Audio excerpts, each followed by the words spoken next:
This might be the dumbest article I've ever written, and I'm convinced that the author is not just willfully misinformed, but just dumb. I mean, that is, of course, my opinion. I don't know this for sure.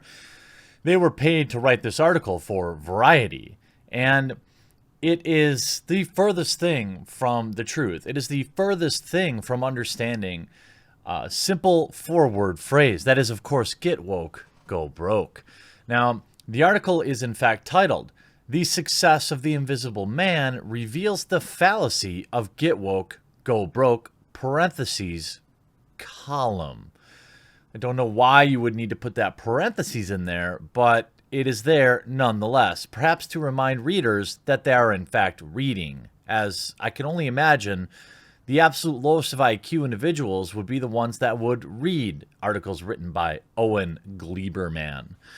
The idea that, and we're going to take a look at some of the pieces of this article because it's just what I can only assume is a willful misrepresentation of kind of the movement, so to speak. It isn't a movement. It's just a phrase that is used to define oftentimes and most commonly when you take an old film and you woke it up a little bit. A perfect example in film would be Ghostbusters 2016 or Terminator Dark Fate. These are films that decided to push a narrative instead of worrying about preserving canon, and they backfired spectacularly. In terms of the food service world, there was that restaurant in Australia, I think, that literally charged men more money for coffee than women, and made men wait in line but served women first, that went out of business in a year. That is a perfect get woke, go broke example. There is modern day comics who have basically completely forgotten how to write good stories but are more obsessed with checking boxes. These are good examples of get woke, go broke. The author of this article seems to paint it as female film makes money, so take that, bigots. I don't understand. I really don't understand this person's logic. The Invisible Man was never on my radar ever as being a woke film. In fact, I defended it. What was it, Thursday or Friday? I put out a video saying, oh, no. Here are these people trying to spin this woke narrative about this film, but it's just not true. I wanted to see it, but I ended up having to do adulting on Sunday. So I think I'm going to go with my wife, maybe Monday. Well, that would be today, or next weekend. Film looks good. It is enjoyed by both critics and audience, which is extraordinarily rare. 4,300 reviews, giving it an 88%, 91% with 253 critic reviews. At no point have I ever gotten even the slightest whiff of this movie being quote-unquote woke. A woman in peril movie is not a new thing. Just think Wait Till Dark, blah, blah, blah. And neither is a woman in peril movie in which the heroine also is being stalked and terrorized, takes charge, and fights back. That was a scenario 30 years ago in the a bunch of other movies, blah, blah, and Julia Roberts, blah, blah. You could say the premise of just about every woman in peril movie is that toxic masculinity is out there and that it's scary and dangerous and it's coming for you. That's right. Everyone talks about Freddy Krueger, or Jason, or how about Halloween? Here's a perfect example of a woman in peril. As the primary character for many, many years, a woman was always trying to escape/defeat Michael Myers. Where are the articles talking about Michael Myers' toxic masculinity? You could say, they go on to say that was true before toxic masculinity was ever invented. It's interesting that you use that word, invented, but I digress. When you watch Invisible Man, the fearful and cunning new thriller with Elizabeth Moss, or maybe it's Elizabeth, I don't know how she pronounces it, as a woman who fights off a cat and mouse moves of a man she can't see. By the way, it's not a new story. It's not original. It's yet another remake, but it still looks good. Now, what's new is the heightened awareness of what it feels like, what it means to be a woman in trouble whom nobody believes. it happens to everybody in horror films. How about the entire cast of It, who would tell their parents that a evil clown was stalking them and coming for them, and nobody believed them? Were you calling that toxic parenting? I don't know. This is a made-up term to push an agenda. And from what I could see is nobody on the press junkets for this film were talking like that. It was just the media. It goes on. That's what it makes the film an expression of the MeToo world. You mean the move or the world where women were just able to lie about men and be believed and ruin their careers? That's pretty much what I saw. I saw one terrible guy get caught, and I saw far more men wrongfully accused and have their lives ruined by this. You could ask Alec Holwaka, who's no longer with us. You could ask the guy from Screen Junkies. You could ask, I don't know, Mr. Depp, or you could ask Chris Hardwick. The list goes on and on of women who lied and expected the world to believe them. That's what I will remember about that movement. But anyway, that goes on. I stress the point because good popular movies, as often as not, tend to have a moral topic dimension, and when they connect, that's a part of the reason why we're not buying a ticket to turn off our brains and escape. With a $29 million haul in its opening weekend, The Invisible Man, by the way, that I think the budget was only like $7 or $8 million, so that is a win.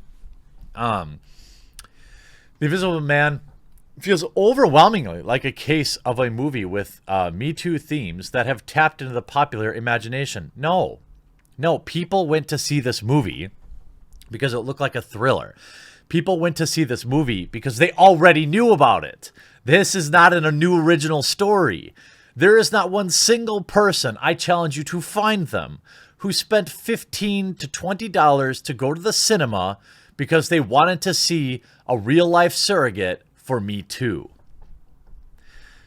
Hollywood's mostly superficial on-screen attempt to deal with the issues of women's empowerment has resulted in a track record dotted with box office failure and has given rise to certain knee-jerk misogynistic appraisal of this phenomenon. Again, to me, get woke, go broke has nothing to do with women at all. But again, this author doesn't understand it, or they're willfully misrepresenting it. It goes back in a way to the Ghostbusters remake, which was greeted with undisguised hostility before it was ever released. Again, because the movie itself wanted Ghostbusters fans' money, but wanted to do their own thing. They didn't want to respect the existing fandom, and they had none of the original cast, but they called themselves Ghostbusters. On top of that, yeah, it was woke points to have an all-female Ghostbusters, and that was even worse.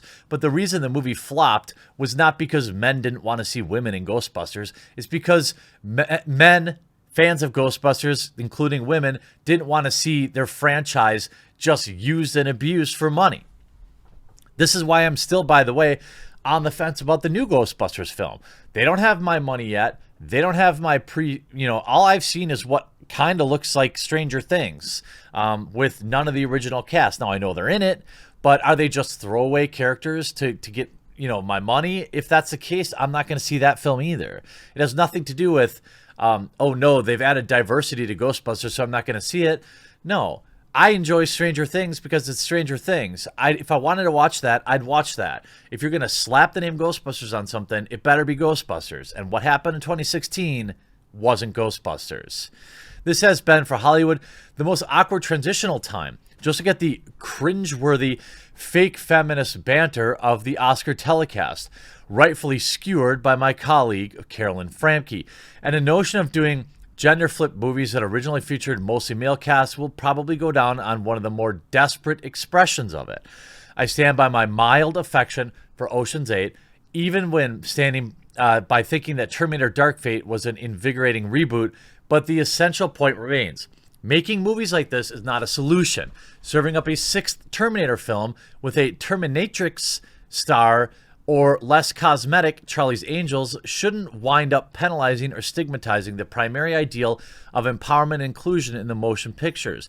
The commercial failure of these films means no more than the commercial failure of the reboots of Hellboy or Shaft, but you can always find some wag who's drooling to add it up to get woke, go broke. Well, I think that ultimately bad movies fail.